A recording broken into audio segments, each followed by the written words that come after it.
The usual thing to do after eating at a restaurant is to leave a tip for the waiter or waitress that served you. Well, it's great to be generous with this. What you decide to give depends entirely on you as a customer. So imagine the shock when a woman found out that a waitress, which she felt had been tipped generously, took more money out of her account because the waitress felt she was entitled to more.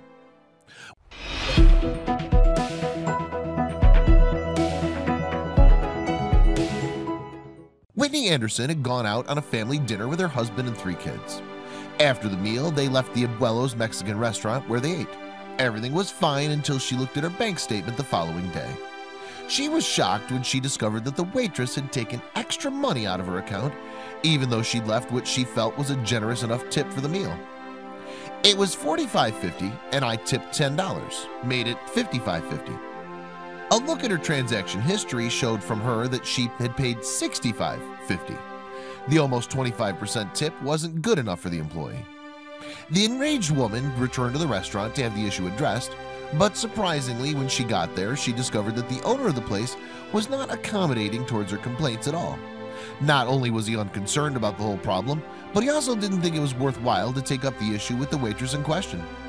Instead, he simply told Whitney that the fraudulent tip would be returned after 10 business days. Whitney had asked to see the receipt, but was even more shocked when she was given a customer copy instead of the standard merchant receipt she asked for. Our server filled out the blank customer copy of the receipt and threw our merchant copy away, Whitney posted. She forged a signature that isn't even my name and tipped herself $10 extra. All the manager is doing is working on getting my $10 back and could take up to a week. I'm so angry that a server did this, and who knows how many times she's done this and stole money from customers. An angry Whitney wrote on Facebook. As she later on discovered, this wasn't the first time the waitress was doing this. She had a notorious history of fraudulent tips like this, which had even cost her several previous jobs. It seems this errant waitress will never learn. It wasn't until the story was covered by the local news station that the restaurant started taking action to save face. They quickly gave Whitney a cash refund and even went ahead to cover her entire bill and sent her an apology for the bad experience she got. Although Whitney was happy she got a refund, she still felt the need to warn others so they wouldn't be scammed like this, which sadly is a common occurrence.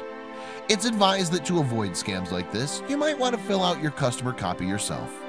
Alternatively, you can simply take it away to avoid dubious waiters like the one in this story to fill it out with false information. You should also request for an alert from your bank to notify you of transactions on your account or check your statements regularly.